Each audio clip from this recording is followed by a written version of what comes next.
우리 함께 나누실 말씀 보시도록 하겠습니다. 예레미야 15장 10절부터 21절까지의 말씀을 우리 같이 교독하기로 하겠습니다. 10절 제가 읽겠습니다. 내게 재앙이로다 나의 어머니여, 어머니께서 나를 온 세상에 다투는 자와 싸우는 자를 만난 자로 낳으셨도다. 내가 꾸어주지도 아니하였고 사람이 내게 꾸이지도 아니하였건만은 다 나를 저주하는도다.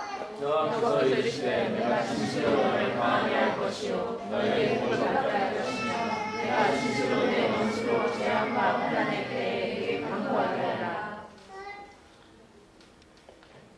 누가 능히 철 곧 북방의 철과 놋을 꺾으리요.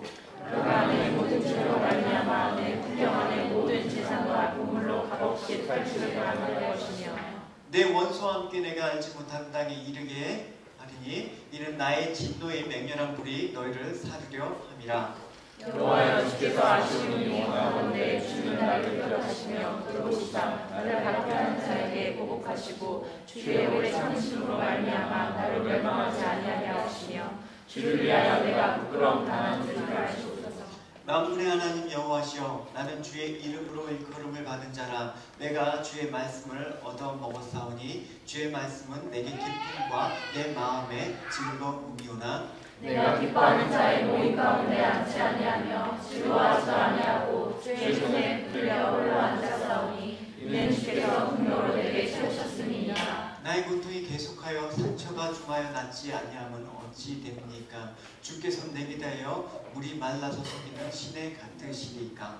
여호와께서 이와 같이 말씀하시되 내가 많이 부러우며 내가 너를 다시 이끌어 내 앞에 세울 것이며 내가 많은 헛된 것을 버리고 귀한 것을 말한다면 너는 나의 일이 될 것이라. 그들은 내게로 돌아오려니와 너는 그들에게로 돌아가지 말지니라. 내가 너로 이 백성 앞에 견고한 성벽이 되게 하리니 그들이 너를 칠지라도 이기지 못할 것은 내가 너와 함께하여 너를 구하여 건짐이라. 여호와의 말씀이니라. 내가 너를 악한 자의 손에서 건지며 무서운 자의 손에서 구원하리라. 우리가 살면서 무서운 좌절이나 절망이 있습니다. 우리가 원했던 것들, 우리가 바랬던 것들이 이루어지지 않을 때 이런 절망감이 찾아올 수 있지만 사실은 제일 큰 절망과 거절감은 하나님으로부터 거절당했다, 하나님으로부터 응답을 받지 않았다, 이런 게 가장 큰 것이라는 것을 우리는 압니다. 오늘 본문에 시작하기 전에 14장과 15장 14절까지의 그 내용들은 뭐를 얘기하고 있냐면 가뭄과 전쟁을 통해서 이제 유다 백성들이 멸망을 선언하면서 그 참혹한 현실에 놓여 있는 하나님의 백성을 위해서 이제 예레미야가 중보기도 하는 것입니다. 이들이 정말 돌이키고 다시 한번 하나님 앞에 온전해질 수 있도록 그렇게 기도하는 것입니다. 또 유다 백성도 가뭄의 참혹함 속에서 하나님께 도움을 위해서 탄원했지만 하나님께서는 그동안 두 차례 계속해서 얘기하고 돌이키라고 하였지만 끝끝내 돌이키지 않았던 그 마음들, 그리고 또 단지 그 현상만 벗어나고자 하는 그런 마음속에, 얄팍한 그런 계산된 마음속에 하나님께서는 그들의 탄원을 거부하십니다. 그리고 이제 예레미야가 그 백성들을 위해서 중재 기도를 하는 그런 것조차도 이제 하지 말라, 더 이상 중보기도 할 필요 없다라고 얘기를 하는 것입니다.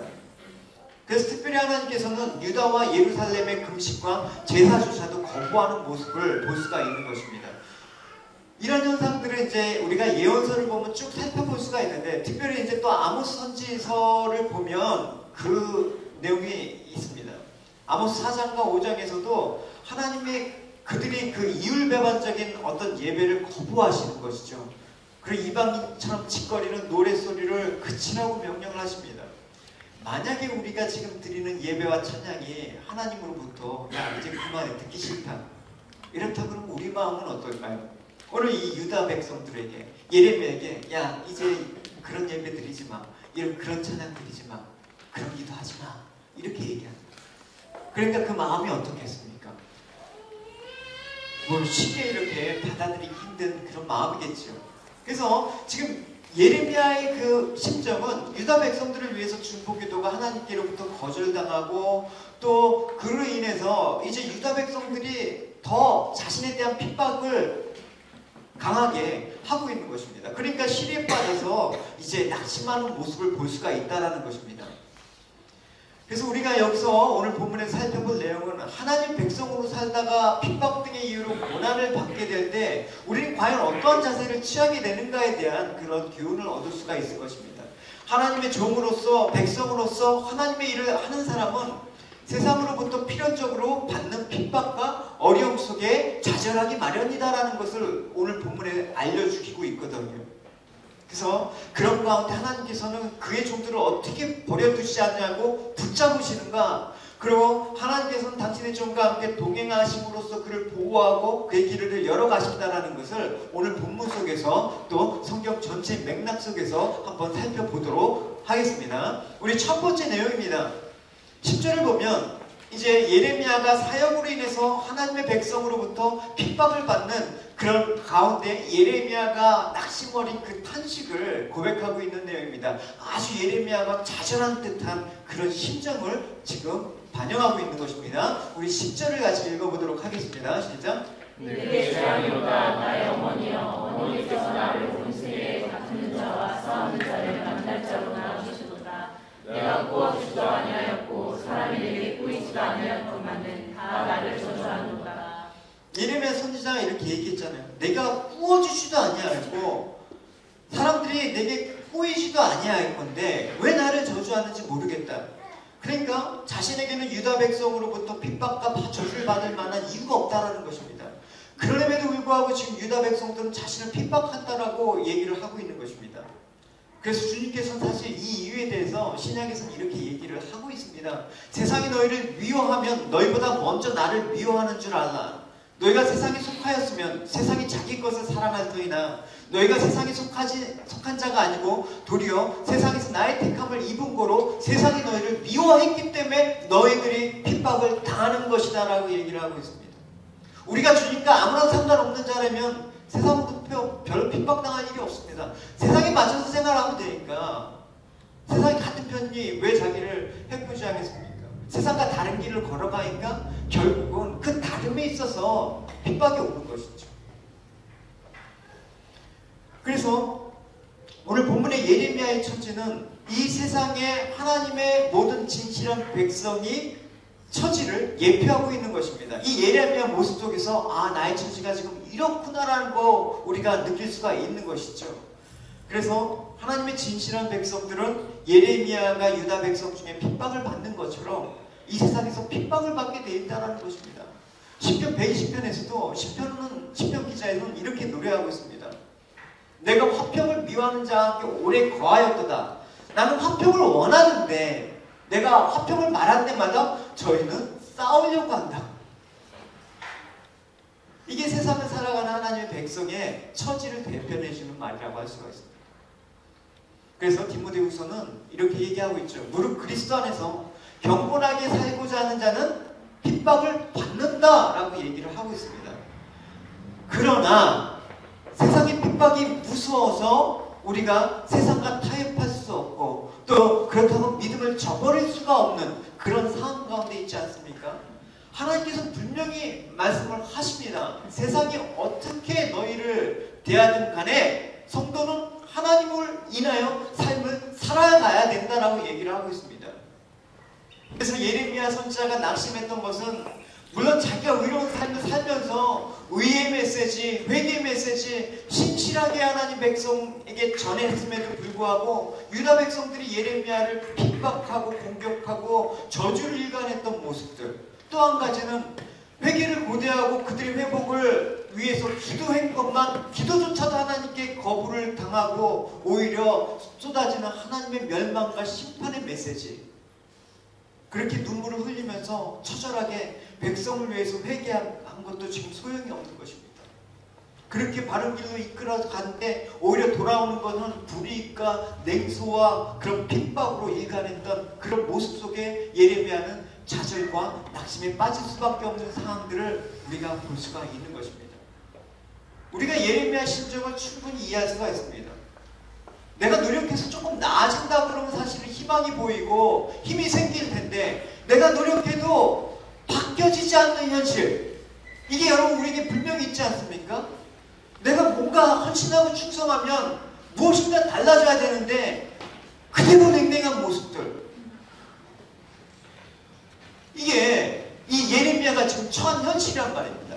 오히려 현상주의는 고사하고 악화 일로에 빠져가 있는 그들의 죄악된 그런 면모는 예레미야로 하여금 당황스럽게 하고 충분히 절망하기에 이유가 되는 동기가 될 만한 것이라고 할 수가 있는 것입니다.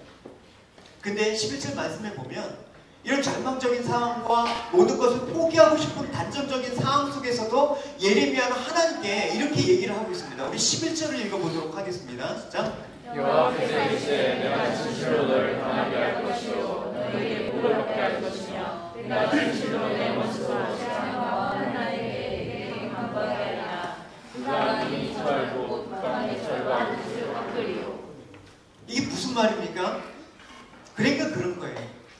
주변 사람들이 너희 악한 동족들이 어떻게 하고 어떻게 살아가든 간에 그를 너무 연연해 하지 말고 약해지지 말라라는 것입니다. 너는 너의 길을 끝까지 가라 이렇게 얘기하는 것입니다. 하나님을 붙잡고 믿음을 지키면서 의를 행하면서 살라라는 것입니다. 왜입니까? 내가 붙들어 준다라는 것입니다. 내가 사명을 다하는 사람들을 붙들고 승리케 하실 것이라는 하나님의 그 약속이 있기 때문에 갈 수가 있다는 것입니다. 오늘 이 말씀을 보면 이제 하박국에 기록된 말씀의 사항들을 또 연상케 합니다. 그러니까 사실 예언서가 어려운 게 아니라 내 마음 가운데 받아들이기 힘들어갖고 읽기를 싫어해서 어려운 거죠. 다 나한테 하는 그 찔림과 책망과 그런 말이기 때문에 그런 것이죠. 당시 하박국 선지자도 하나님을 향해서 애타게 부르짖으면서 구원을 간구했는데 응답이 없는 그 현실, 악인들은 더욱더 횡행하며 불의가 만연한 현실 속에서 이런 고백을 하고 있습니다. 여호와여 사람 살려 이렇게 외쳐도 주님은 들어주시지 아니하시고 사람 패 죽인다고 소리를 질러도 주님은 구출해 주시지 않으니 이런 일이 언제까지 계속돼야 합니까? 왜 나에게 악하고 거짓된 일들을 보게 하십니까? 왜 이토록 고통스러운 일들을 그저 보고만 계십니까? 이 나라에는 어디에나 탄압과 폭력이 가득 차 있고 싸움과 불화가 꼬리를 물고 일어납니다. 그렇기 때문에 주의 율법은 힘을 못 쓰고 국가의 법은 효력을 나타내지 못합니다. 저 악한 자들이 이 땅의 의인들을 붙잡아 자기들의 폭력 밑에 가둬 놓았기 때문입니다. 그래서 정의가 짓밟히는 세상이 되었습니다. 하박국 선지자의 마음도 오늘 예레미야 선지자 너무나 동일한 심정이었을 것입니다. 그래서 이 같은 상황들, 하나님의 사람들, 하나님을 신뢰하고 의지하는 그 위로운 사람들이 이런 낙심한 상황 가운데 오늘도 역시 벌어지고 있다는 것입니다. 아무리 외치고 떠들어도 세상 바뀌지 않아. 아무리 해도 저들의 마음은 열리지가 않아. 그럴 때 좌절과 절망 가운데 있을 수밖에 없다는 것입니다. 근데 이런 상황 중에서 하나님께서 하박국 선지자에게 장차 행하실 그 의의 심판의 역사에 대해서 말씀을 해주시거든요. 우리도 알잖아요. 결국 세상이 어떻게 될 것인지 하나님께서 이미 우리에게 말씀해 주셨잖아요. 이 묵시에 정한 때가 있나니 그 종말이 속히 이르겠고 결코 거짓되지 아니하리라. 비록 더딜지라도 기다리라. 지체되지 않고 정령 응하리라. 보라 그의 마음은 교만하여 그의 속에는 정직하지 못하리라. 그러나 의인은 믿음으로 말미암아 사니라. 할렐루야. 세상 사람들이 어떻게 산다고 해도 그들을 부러워하지 말고, 악인들이 제 아무리 기승을 부렸다고 해도 그들의 마음에 그들의 모습에 흔들지 말고, 뭔가 곱슬 일을 잘했다고 해도 하나님의 경외하는 백성들은, 하나님의 백성들은 오직 믿음으로 말미암아 살아가라는 것이 하나님의 말씀인 것입니다. 왜? 그 불의한 세상, 그 악한 세상으로부터 마지막은 하나님이 경외하는 그 사람들을 세워놓으실 것이라는 그 약속.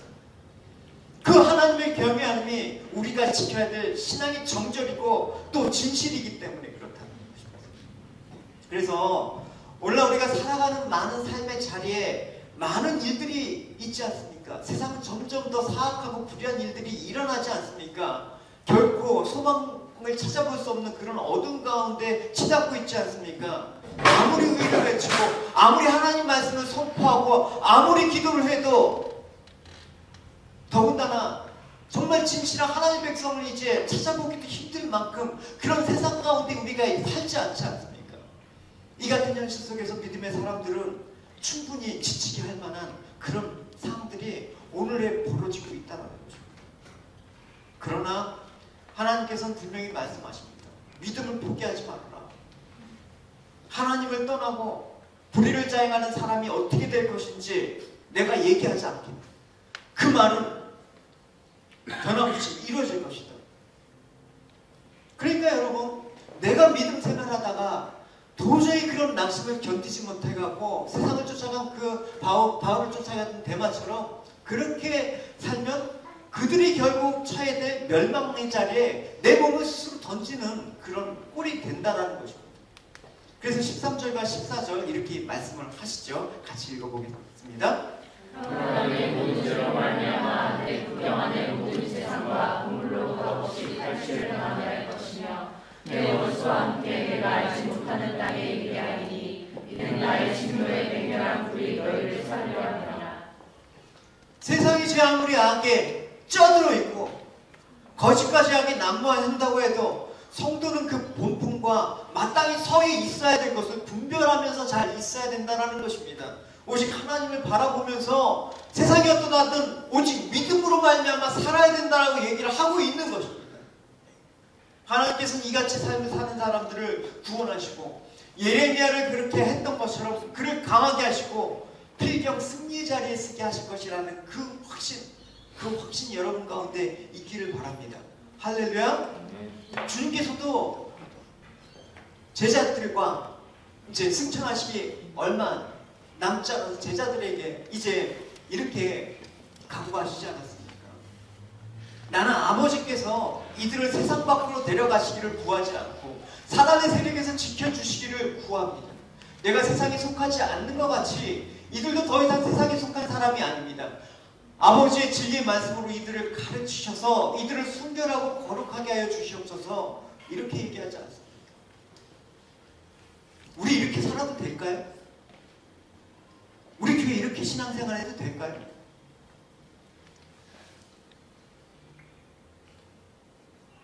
잊지 마십시오.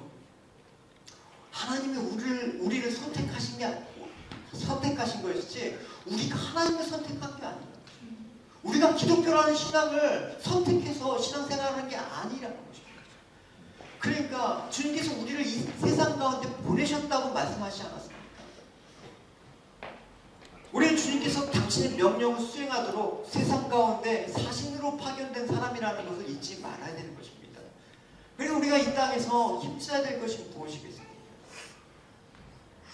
그것을 알아야지만 되는 것이죠. 고작 이 땅에서의 어떤 안락한 삶을 위해서 내 신앙 헌신장처럼 버리고 예배 그냥 예배 가치도 모르고 하나님 말씀을 그냥 교양 정도의 수준으로 치부해버리는 그렇게 해도 될까요? 우리 그렇게 신앙생활 해도 될까요? 아무런 느낌 없이 이렇게 신앙생활 해도 될까요? 이거를 우리가 알길 원합니다. 이렇게 알 때 이제는 세상 가운데 어려움이 있지만 내가 이것을 수행하는 데 필요한 능력을 하나님께서 주실 것이라는 그런 믿음으로 나아가시는 여러분이 되시기 바랍니다. 할렐루야. 두 번째, 예레미야 선지자가 이제 자신을 원수로부터 이제 원수의 핍박으로부터 건져내 주시기를 호소하고 있습니다. 너무나 힘드니까 예레미야가 이런 말을 하지요. 15절을 읽어보도록 하겠습니다. 여호와여 주께서 아시오니 원수 가운데 주는 나를 기억하시며 들고시사 나를 파하는 자에게 보호하시고 주의 오래 참으심으로 말미암아 나로 멸망하지 아니하게 하옵시며 주를 위하여 내가 부끄러움 당할 줄을 아시옵소서. 예레미야가 어떻게 기도하고 있습니까? 여호와께서 아시오니라고 기도를 하고 있습니다.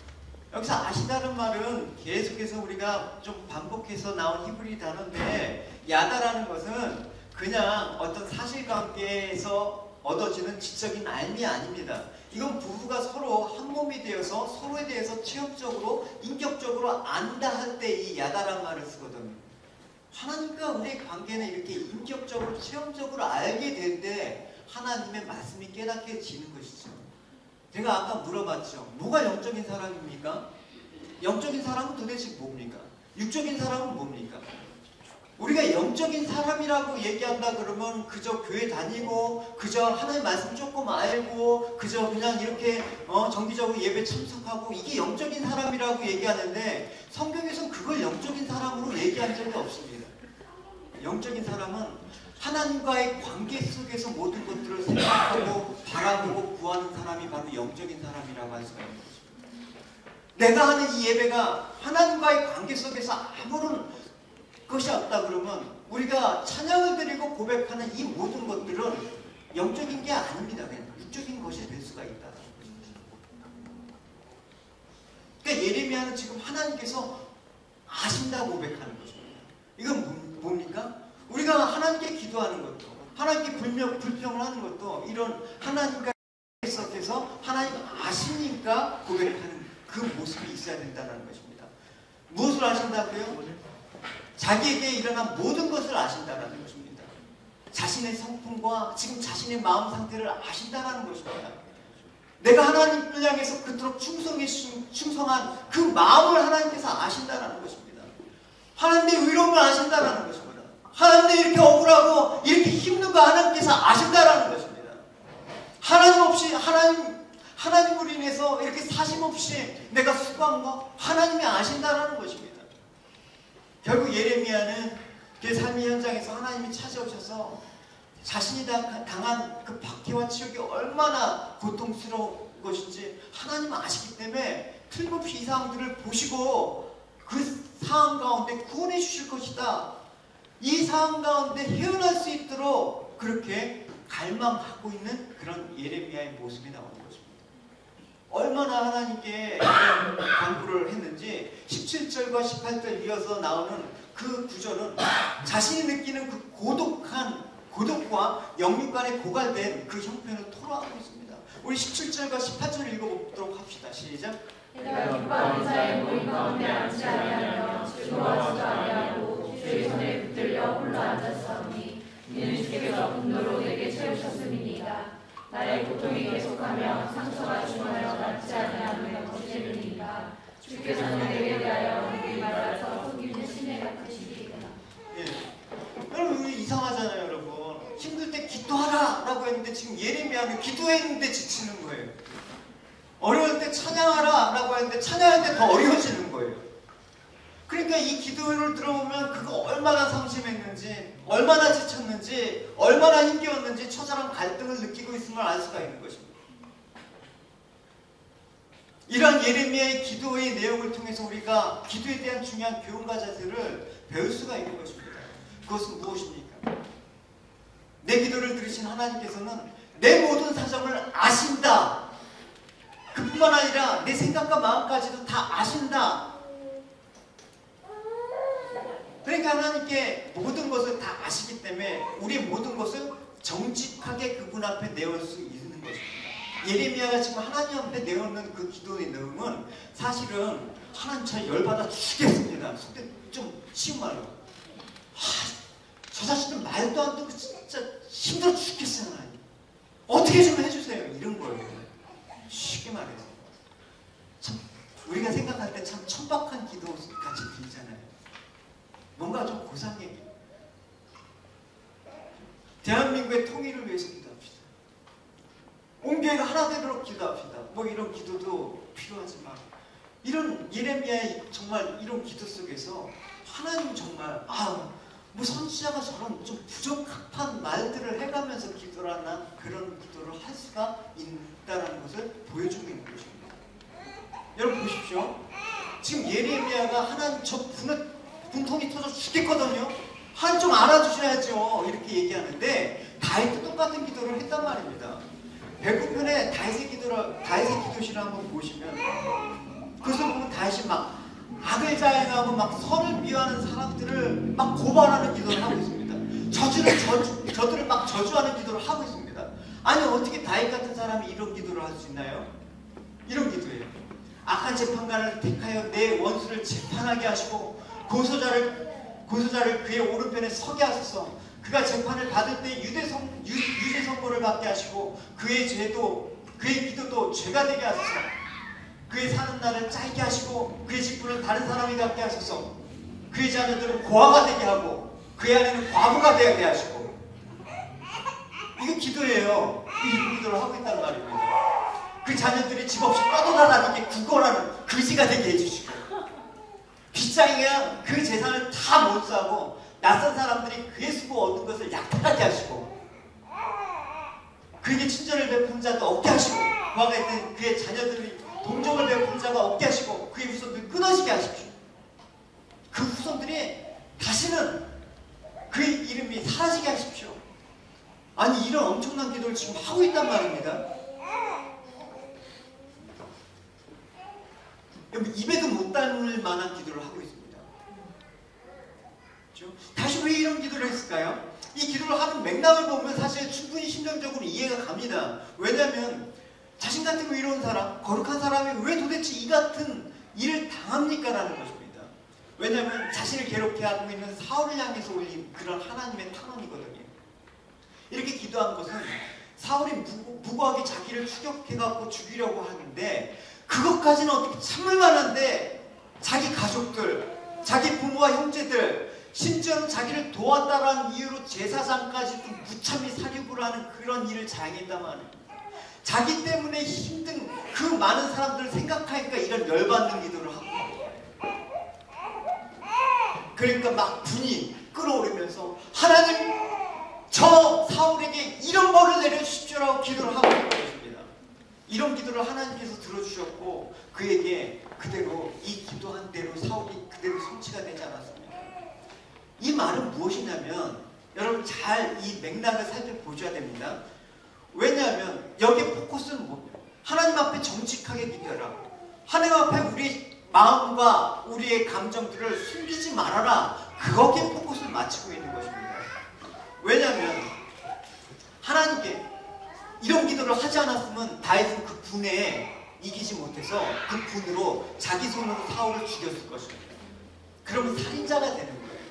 그러니까 하나님께서 이런 분노의 감정들을 하나님께 쏟아 놓으심으로 있어서 하나님께서 다윗의 마음들을 지킬 수 있도록, 다윗이 그 감정을 사람들에게 퍼붓지 않도록 하나님께서 지켜주신 것이란 말이에요. 여러분 우리가 살면서 열받는 일 많잖아요. 내 마음도 알아주지 못하고 계속해서 엇나가는 그런 모습들을 보면서 실망하는 일이 많잖아요. 그럴 때 열 안 받습니까? 내가 키운 자식도 부모의 마음들을 알지 못하면 그 자식을 향해서 여러분 얼마나 여러분 속상합니까? 그래서 그 감정들을 갖고 있다가 너 한번 걸려봐, 한번 걸리기만 해봐 누가, 이런 마음으로 살다가 큰일 나는 거예요. 그럴 때마다 다윗은 하나님의 감정을, 이런 마음들을 토로했다라는 것입니다. 이런 것이죠. 하나님 나의 정당한 간청을 들어주십시오. 나의 부르짖는 소리에 귀를 기울여 주십시오. 거짓되지 않는 입술에서 나온 내 기도를 들어주십시오. 분내니까 분한 감정을 하나님께 올린 거예요.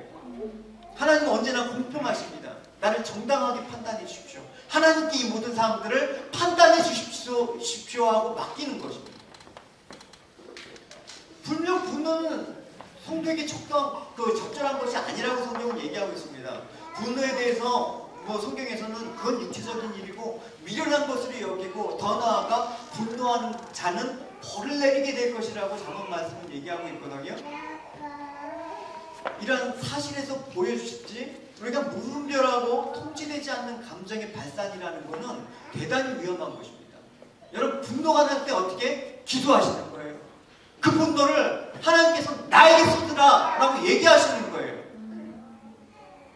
그럴 때마다 여러분 어떻게 하십니까? 한 때마다 막 사람들한테 쏟아보는 그 분노를 인해서 주변 사람들이 힘들어지거나 나중에는 그 분노로 인해서 엄청난 일이 발생하지 않았습니다. 그래서 시편 62편에 이렇게 얘기하고 있습니다. 백성들아 사시로 저를 의지하고 그 앞에 마음을 토하라. 하나님 우리의 피난처이시다. 토하라. pour out. 그냥 쏟아 부어라. 이런 말입니다. 꿍하고 있다가 꿍하고 있다가 괜히 여러분 관계 때문에 상처받지 마시고 힘들수록 내 마음이 어려울수록 하나님께 쏟아부는 여러분이 되시기 바랍니다. 예레미야와 이 다윗의 모습을 보면 우리가 충분히 어떻게 우리가 기도해야 되는지 이런 기도조차도 할 수 있는 그 마음들이 건강한 사람이에요. 만약 다윗이 하나님께 이 자기 분노를 아뢰지 않다 그러면 불을 품고 있다가 사울을 죽일 수 있었을 것입니다. 그것도 2번이나 결정적인 기회가 있었거든요. 다윗을 죽이려고 사울이 막 쫓아갔습니다. 엔게디 광야까지 추격한 사울이 갑자기 용변이 매려웠어요.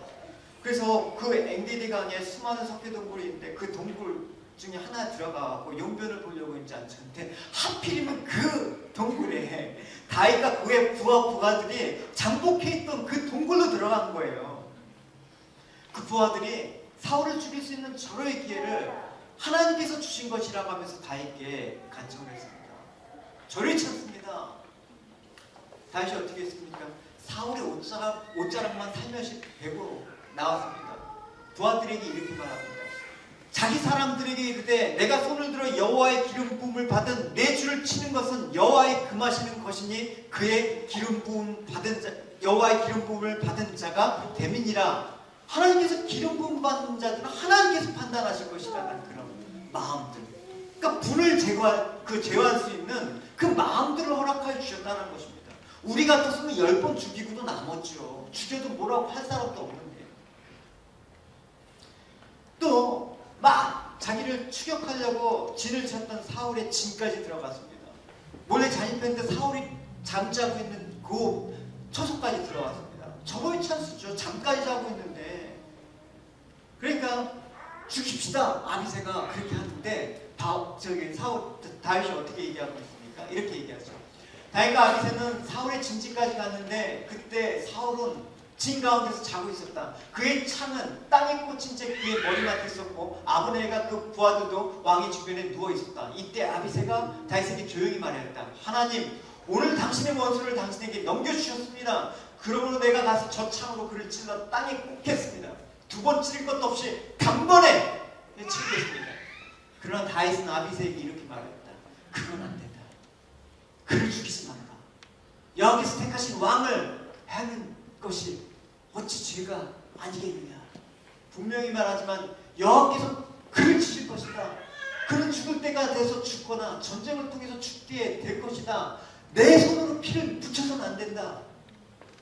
그러나 여호와께서는 자기가 왕으로 택한 자를 내가 죽이지 못하도록 하셨다. 자, 그의 창과 물병만 가지고 여기서 나가자. 자기 분을 다스릴 수가 있었던 것입니다. 우리는 누구나 분이 있어요.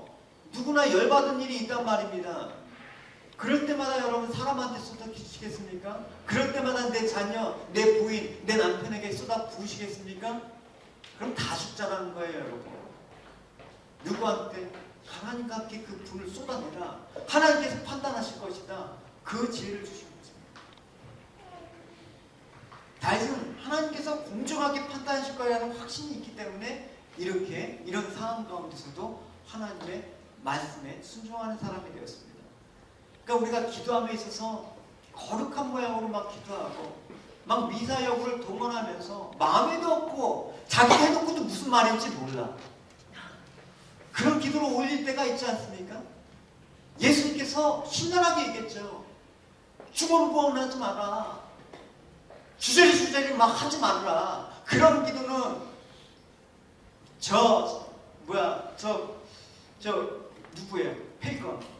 이 교도들도 한 거다. 아무리 아름다운 말을 하고 아무리 축복된 말을 한다고 하더라도 그 속에 정직이 없으면, 그 속에 진실함이 없으면, 그 속에 나의 마음을 담지 않으면 공허해야 해.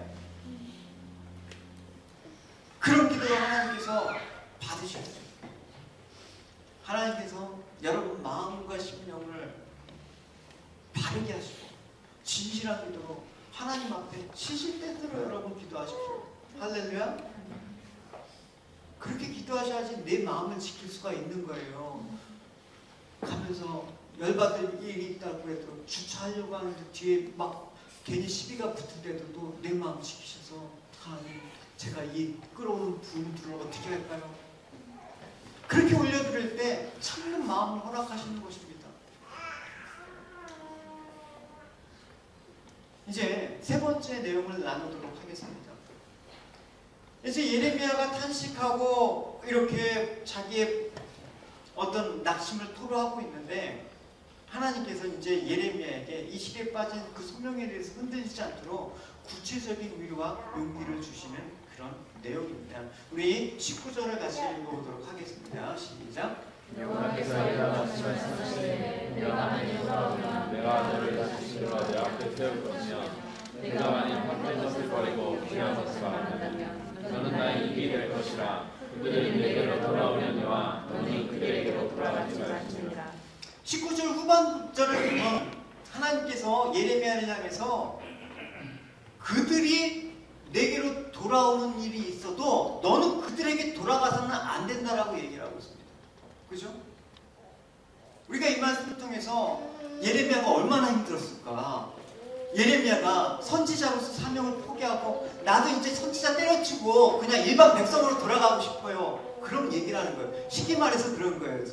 예? 저의 경우를 하면 제가 그렇다는 얘기 아니라 아유 목사 때려치고 그냥 평신도로 그냥 살고 싶어요. 그런 마음을 하고 있는 거예요. 제가 왜 이들의 짐을 져야 되고 왜 제가 이들의 아픔에 대해서 낙심해야 됩니까? 그냥 내 믿음 지키고 나와나 그냥 주님과 그렇게 관계하면서 그냥 그렇게 살아도 되지 않겠습니까? 이런 얘기를 하고 있는 거예요.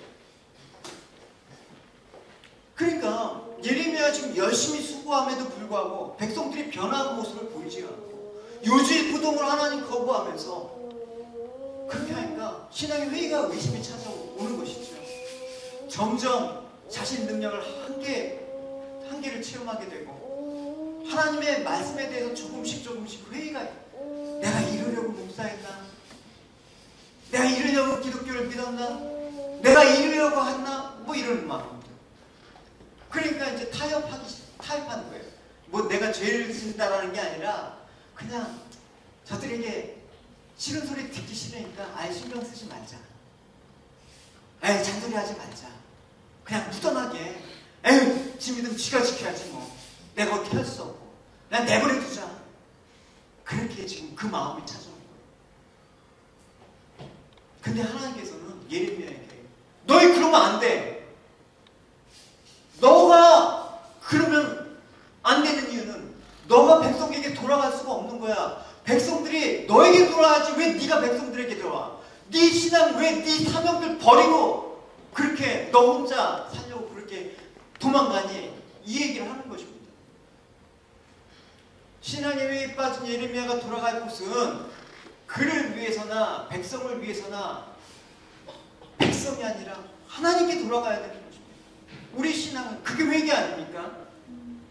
회개라는 게 돌이킨다라는 게 여러분 단순히 잘못을 깨닫고 하나님 용서해 주셨어요 그런 내용이 아니라 하나님께 아예 돌이킨다라는 방향을 완전히 떠난다라는 것이 아닙니다. 그러니까 만일 예레미야가 하나님의 백성이 아닌 하나님이 아닌 백성에게 돌아가고 그냥 선지자 사명 다 때려치고 그냥 나 혼자 그냥 교회 다니면서 내 신앙 지켜가면서 그렇게 했다 그러면 편하겠죠. 뭐 백성들과 부딪힐 일도 없고 그냥 예배만 드리고 이제 살짝 가면 되고 뭐 그냥 내 신앙 뭐 이런다고 누가 뭐라고 하는 사람도 없고 그러니까 만사 편하네. 뭐 신경 쓰지도 않고 만사 편하네. 이런 마음이 들었단 말입니다. 나름대로 평안을 구하겠죠. 그 다음엔 어떻게? 너도 백성들과 같이 망한다라고 얘기하는 거예요. 힘들어도 여러분 믿음 포기하시겠습니까? 힘들어도 여러분 예수 그리스도가 나의 주라는 것들을 부정하시겠습니까? 우리에게 회의가 찾아오는 순간이 있습니다. 더 많아요 여러분. 기쁠 때보다 여러분 슬플 때가 많고 위로받을 때보다 낙심되는 사람들이 더 많다는 것이죠. 근데 그럴 때마다 우리가 돌아가야 될 곳은 세상이 아니다. 우리가 돌아가야 될 것은 오직 여호와께 돌아가는 그 한 가지 하나님 길밖에 없다라는 것을 얘기를 해주는 것입니다. 다윗이 사울에게 막 쫓기고 있지 않습니까? 유대강야로 막 쫓기고 있는데 다시 이런 고백을 하는 것입니다. 다윗도 얼마든지 자기 한 몸 살려면 뭐 살 수 있겠죠. 다윗이 얼마나 그 당시에 유명한 사람이었습니까? 뭐 다른 데 막는 거 같고 그냥 자기하고 처자식만 훌쩍 넘어가면 한때 다윗을 따르는 수백 명의 무리들이 있었거든요. 그 사이에서 버림받고 그 사이에서 인정받지 못한 비류들, 소외받은 사람들이 다윗을 하나 바라보고 쫓아다니는 거예요. 그 험한 그 피난길을. 그럴 때마다 다윗은 얼마나 힘들었겠어요. 나 혼자 먹고 사는 것도 힘든 상황 가운데 저 수백 명, 1000명에 가까운 무리들을 먹여 살려야 되고 돌봐야 되는 그 사람들이 얼마나 힘들었겠습니까? 그럴 때마다 다윗은 어떻게 했습니까? 하나님을 바라봅니다. 이런 고백을 하는 것이죠. 하나님이여, 주는 나의 하나님이시니라. 내가 간절히 주를 찾되 물이 없고 마르고 황폐한 이 땅 가운데서도 내 영혼이 주를 갈망하며 내 육체가 주를 앙모하나이다. 내가 주의 권능과 영광을 보기 위하여 이같이 성수에서 주를 바라본나이다. 어려울 때 주를 보라. 낙심할 때 주를 보라. 그것이 우리가 갈 수 있는 유일한 길입니다. 어려울 때 세상 찾아서 살 길을 찾다간 죽는다라는 것입니다. 우리가 하나님께 돌아가는 대신 우리가 나왔던 세상으로 돌아가게 되면 우리는 세상으로부터 핍박을 당하지 않을 수 있습니다. 잠시 평안도 누릴 수가 있습니다. 그렇게 된다면 우리도 문제지만 세상도 소망이 없는 거예요. 교회가 세상처럼 되면 교회만 문제가 되는 게 아니라 세상도 소망이 없게 되는 것입니다. 이 세상의 소망의 유일한 보루는 교회 아닙니까? 여러분들 아닙니까? 나마저 무너진다 그러면, 나마저 세상으로 돌아간다 그러면 그 수많은 영혼들, 그 수많은 하나님의 그 마음들을 어떻게 해야 하겠습니까? 그러면 여러분, 잠깐의 평화를 위해서 이 소망 없는 세상 가운데 그저 그렇게 시간 때우면서 살아가게 되는 거죠. 그저 그렇게 신앙생활이 되는 겁니까 우리? 그게 신앙생활입니까? 그게 믿음입니까? 세상도 망하고 우리도 망하는 거죠. 같이 죽자는 것밖에 안 돼요. 우리가 하나님께서 우리를 보내신 것은 세상에 하나님의 남겨준 백성들을 구원하기 위해서 우리가 보냄을 받은 종이라는 것입니다. 그러니까 하나님의 일을 수행하다가 다양한 이유로 신앙적인 해에 빠질 수가 있는 것입니다. 이때 우리가 유혹이 찾아옵니다. 그냥 적당히 신앙생활하자. 적당이란 말은 세상으로 돌아가겠다, 그 말이에요. 그런 마음이 있을 때 절대로 돌아가서는 안 되는 거죠. 일시적으로 회의가 몰려올 수 있지만 그 자리에서 계속해서 머물러서는 안 되고 신속히 하나님께 신뢰하는 신앙의 자리로 돌아가야 되는 것입니다. 그럴 때 우리도 희망이 있고 그럴 때 세상도 희망이 있는 것입니다. 이제 하나님께로 돌아가서 선지자로서의 사명을 다시 회복하라, 이렇게 말씀하시고 하나님께서 다시 한번 예레미야에게 내가 너를 보호하고 안전하게 할 것이다 라는 확신을 주시는 것입니다. 우리 20절과 21절 말씀을 같이 읽어보도록 하겠습니다. 시작. 내가 너희 백성 앞에 견고한 노성벽이 되게 하리니 그들이 너를 칠지라도 이기지 못할 것은 내가 너와 함께하여 너를 보호하였느니라. 너와의 말씀이라. 내가 너를 악한 자의 손에서 건지며 무서운 자의 손에서 구원하리라. 예, 이 말씀을 보니까 하나님께서 힘드니까 주시는 말씀이지만 이 말씀은 사실은 예레미야를 처음 하나님의 사명 선지자로 불렀을 때 하는 그 말하고 똑같이 지금 하나님께서 반복하시는 것입니다. 예레미야 초창기 부르심을 받을 때 그걸 여러분 보시면 이렇습니다. 보면 보라, 내가 오늘 너를 그 땅과 유다 왕들과 그 지도자들에게 그 제사장들과 그 땅 백성 앞에 견고한 성읍 세기둥 녹성벽이 되게 하였은즉 그들이 너를 치나 너를 이기지 못하리니 이는 내가 너와 함께하여 너를 구원할 것입니다. 여호와의 말씀입니다. 똑같잖아요. 보십시오. 이 말씀입니다. 대동소이합니다. 그러니까 견고한 성읍이 되게 하고 세기둥이 되게 하고 노성벽이 되겠다고 약속하셨는데 이건 무엇입니까? 누가 보더라도 이 이미지는 견고한 이미지죠. 강한 이미지를 나타내는 것입니다.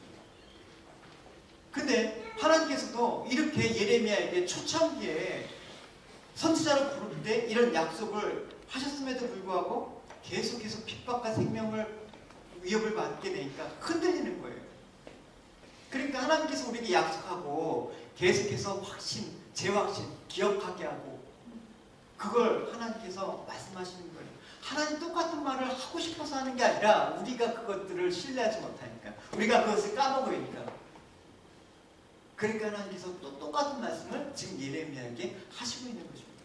너 처음 한 약속 다시 한번 기억해 볼래? 내가 너를 어떻게 하겠다고 한 그 약속을 한번 다시 한번 리마인드 해봐. 근데 보십시오. 처음에 한 약속을 보면 그들이 너를 치나 이 말 있잖아요. 그죠? 오늘 말씀에도 그들이 너를 칠지라도. 이건 무엇입니까? 하나님께서 예레미야에게 그 사명을 감당하기 위해서 부름을 받았을 때 너를 보호하고 안전하게 하시지만 그들이 너를 친다라는 그 말씀을 하셨다는 겁니다. 결국 그 말은 뭡니까? 안전과 보호를 받지만 예레미야가 유다 백성들로부터 핍박을 받지 않는 게 아니라는 것입니다. 핍박을 받는다는 거예요. 그러니까 그 핍박 속에서 너를 안전하게 지켜주신다는 그 의미지, 핍박이 아예 없는 상황 가운데 너를 놔둔다는 그 말이 아니라는 것입니다. 여러분, 대적들이 상대방을 칠 때 어떻게 합니까? 사정을 봐주면서 칩니까? 죽지 않을 만큼만 팹니까? 상대방 형편을 고려하지 않고 그렇게 치는 것입니다. 그러니까 대적들이 나를 친다라는 것은 나를 죽으라고 치는 것입니다. 그러니까 유다 백성들이 예레미야를 칠 것이란 이 말은 생명까지도 그 위협을 감수해야 될 그런 상황들이 벌어진다라는 것을 얘기하는 것입니다. 믿음 생활하는데 그냥 아무런 위협도 안 느낍니까, 여러분? 그래서 여러분 복음 들고 산을 넘어봐야 되는 거예요. 복음 들고 여러분 나가 봐야지만 복음의 그 상황들이 얼마나 위급한가라고 알 수가 있는 거예요. 그러니까 예레미야가 지금 핍박이 가중되고 생명 위협까지 받게 되니까 마음이 약해져서 원망의 말, 탄식의 말을 뱉고 있는 것입니다. 그러니까 하나님께서 그를 처음 부르실 때 보호와 안전 보장에 대한 약속을 재차 주심으로 격려하고 있는 그 말씀인 것입니다. 그러니까 하나님께서 당신의 일꾼으로 부르신 하나님의 사람들을 보존하는데 어떤 위험과 어려움에 직면한다 할지라도 그 사명을 위해서 감당할 수 있는 힘과 그 모든 상황들을 열어주신다는 것입니다. 할렐루야. 이사야 선지자를 통해서 하나님께서 이렇게 말씀하시지 않습니까? 같이 읽어봅시다. 시작. 여호와라, 내가 너와 함께하리라. 놀라지 말라. 나는 내 하나님이니라. 내가 너를 굳세게 하리라. 참으로 너를 도와주리라. 참으로 나의 의로운 손으로 너를 붙들리라. 아멘. 하나님께서는 당신의 일꾼을 부르실 때 그를 지켜주시고 그의 사명을 끝끝내 감당할 수 있는 그 약속도 함께 주시는 것입니다. 실제 하나님께서 모든 것들을 이루어 가십니다. 할렐루야. 하나님께서 어떤 사람에게 특별한 일을 위해서 부르셨다 그러면 하나님께서 그를 보호하심으로 실제로 하나님의 뜻은 실패로 돌아가지 않을 거라는 하나님의 약속이 분명히 우리에게 있습니다. 그래서 우리는 시련은 당하나 시련으로 인해서 넘어지지 않고 시련으로 인해서 하나님의 뜻은 실패되지 않는다는 것을 알고 있습니다. 보십시오. 이제 15장 이후에 펼쳐지는 예레미야의 핍박은 점점점 더합니다. 죽을 고비를 수없이 넘기는 그런 장면들을 앞으로 여러분 보시게 될 겁니다. 그 와중에 하나님께서 그를 지켜나가시면서 그의 사명을 감당케 하시는 그 모습을 우리는 살펴볼 수가 있습니다. 사명을 다하는 날까지 하나님께서 그를 지켜주시는 것입니다. 이 땅에서 내 사명이 다 없을 때 그때 나는 죽을 수 있는 것입니다. 그 전까지는 내가 죽고 싶어도 못 죽고 내가 안 하고 싶어도 안 할 수 있는 게 우리의 사람들이 아니에요. 사도 바울도 보십시오. 사도 바울도 이런 고백을 하지 않습니까? 23절에 보면 내가 수고를 넘치도록 하고 옥에 갇히기도 더 많이 하고 매도 수없이 많고 여러 번 죽을 뻔하였으니 유대인들에게 40의 사냥 가만대를 5번이나 맞고 3번 태장으로 맞고 1번 돌에 맞고 3번 파손하고 일주일을 깊은 바다에서 지냈으며 여러 번 여행하면서 강의 위험과 강도 위험과 동족의 위험과 이방인들의 위험과 신의 위험과 광야의 위험과 바다의 위험과 거짓 형제들의 위험을 당하고 또 수고하고 애쓰고 여러 번 자지 못하고 줄이며 목마르고 여러 번 굶고 죽고 헐벗었노라. 이대화하면서 여러분 사도 역할을 하고 할까요, 여러분? 내가 이대접 받으면서 여러분 신앙생활 할까요? 이런 마음은 안 들겠습니까? 근데 그 고백한 것처럼 이렇게 수많은 위협을 당하고 박해와 죽음을 그렇게 맞이하는 상황들을 맞이했지만 사도 바울은 하늘의 부르심을 받는 그날까지 그의 사명을 다 감당했습니다. 디모데후서 사도 바울의 유언과 같은 이 서신서를 보십시오. 그러나 그대는 굳게 서서 주님을 위해서 고난당하는 것을 두려워하지 마시오. 사람들이 그리스도께서 인도하고 그대가 맡은 사명들을 다 하시오. 내가 이렇게 당부하는 것은 그대에게 도움을 줄 수 있는 시간이 얼마 남지 않았기 때문입니다. 나는 주님을 위해서 오랫동안 어려운 싸움을 치러오면서 주께 한결같은 믿음을 지켰습니다. 그러나 이제 세상을 떠날 때가 가까워졌습니다. 사도 바울이 고백합니다. 자기 사명을 온전히 감당할 수 있었던 이유도 결국은 자신이 어떠함이 아니라 하나님께서 그를 보호하시고 끝까지 그 사명을 감당할 때까지 지켜주시고 인도하셨기 때문이라는 그 고백을 하고 있는 것입니다. 그래서 디모데후서 그 다음 단락에 보면 이렇게 얘기를 하죠. 주께서 내 곁에 있어서 나에게 힘을 주심은 나로 말미암아 선포된 말씀이 온전히 전파되어 모든 이방인들이 듣게 하려 하시니 내가 사자 입에서 건짐을 받았느니라. 주께서 나를 모든 악한 일에서 건져내시고 또 그의 천국에 들어가도록 구원하시리니 그에게 영광이 세세 무궁토록 있을지어다. 아멘. 그러니까 여러분, 과거의 예레미야에게 그에게 사명을 맡기시고 당신이 부여한 사명을 성실하게 수행하면서 끝까지 돌보신 그 하나님, 또 이렇게 사도 바울이 고백한 것처럼 달려갈 길 다 하고 사명 마치는 그날까지 하나님께서 그 사명들을 감당하시기 위해서 지켜주시고 인도하신 그 일들, 그 은혜를 오늘날 우리에게 동일하게 베풀어 주시고 있습니다. 할렐루야. 그 은혜가 아니면 우리는 살 수가 없는 자들입니다. 여러분, 이 사실을 잊지 마십시오. 어떤 어려움이나 어떤 환난이나 시련이 있다고 하더라도 내가 감당해야 될 사명을 잊지 마십시오. 그 일을 여러분에게 하나님께서 여러분들이 감당해야 될 사명은 무엇입니까? 이 교회를 위해서 여러분들이 감당해야 될 사명이 무엇입니까? 이 땅에 하나님 나라를 위해서 여러분들이 해야 될 사명이 무엇입니까?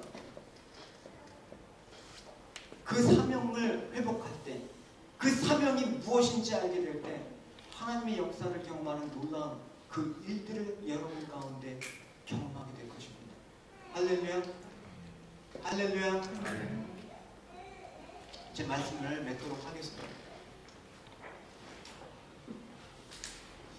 우리가 아무리 강한 사람도, 의지가 굳건한 사람이라도 정말 저 사람 믿음이 강하게 보인다고 할지라도 그 지속적인 고통과 시련 앞에, 어려움 앞에 낙심하지 않을 사람 없는 것 같습니다. 절망과 회의에 사로잡히지 않을 사람 없는 것 같습니다. 그러나 우리가 복음을 통해서 그리스도를 믿고 하나님의 자녀가 되었다라고 고백하는 것은 단지 예수 믿고 고백하는 그 구원의 차원이 아니라 이제 세상을 향해서 영적 전쟁을 선포하고 또 그 영적 전쟁을 수행하는 때 내가 나아가겠습니다라고 하는 엄숙한 선포인 것입니다. 세상의 싸움이 그리 만만하지 않습니다. 세상의 유혹 앞에 우리가 그렇게 쉽게 그 유혹을 뿌리칠 만큼 우리가 그런 실력은 없습니다. 그야말로 목숨을 불사할 만큼 처절하고 고통스럽고 어려운 일이 우리 삶 가운데 닥칠 수 있습니다. 믿음 포기하지 마십시오. 어려운 일, 고난이 닥쳐온다고 하더라도 최후 승리는 우리에게 있습니다. 할렐루야. 하나님 세상 가운데 당신의 뜻을 행하도록 여러분들을 보내시고 여러분들을 지키실 것입니다. 하나님께서 우리에게 사명만 주시는 분이 아니라 이 땅에서 지치지 않고 그 일을 감당할 수 있는 그 능력을 주실 것입니다. 할렐루야. 할렐루야. 그래서 여러분, 힘들 때마다 어디에 하나님께로, 하나님이 여러분들을 부르는 그 자리에 오셔야 합니다. 기도의 자리로 돌아오십시오. 말씀의 자리로 돌아오십시오. 예배의 자리로 돌아오십시오. 할렐루야. 자꾸만 세상으로 가려고 하지 마십시오. 그래서 우리가 살아가는 이 세상은 하나님의 구원을 경험하면서 그의 능력과 축복을 경험할 수 있는 축복의 장소예요. 이 땅 가운데 소망이 없지만 하나님이 그런 축복을 우리에게 허락하셨다니까요. 그래서 바울처럼 능력 주신 자 안에서 내가 모든 것을 할 수 있습니다라는 그 고백이 여러분 가운데, 여러분의 삶의 현장 가운데 그렇게 체험적으로 고백되어지는 여러분이 되시기 바랍니다. 여러분 자리에서 다시 한번 그 사명을 붙잡고 온전히 하시는 주님의 축복이 여러분 삶 가운데 이루기를 축원합니다. 우리 같이 믿음으로 나아갑시다. 우리 연약한 것들을 가지고 그대로 나갑시다. 예레미야처럼, 다윗처럼 분이 나고 그렇게 고통 가운데 있는 그 자기 심정을 갖고 그렇게 솔직한 진실한 마음으로 하나님께 나갔던 그들을 하나님께서 위로해 주셨습니다. 여러분, 아무 문제 없듯이 지금 앉아있지 마십시오. 나는 저렇지 않다라고 여러분 그렇게 스스로 위로하지 마십시오. 저나 여러분들이랑 지금 상태가 똑같습니다. 그래서 어려울수록 이 눈물의 시간 속에서, 이 고통의 시간 속에 살아가면서 믿음으로 여러분 주를 바라보시는 여러분 되시기 바랍니다. 영원한 주의 말씀을 여러분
매 순간마다 온전히 주님을 바라보며 세상을 이기신 주님의 그 승리를 날마다 하나님 오늘을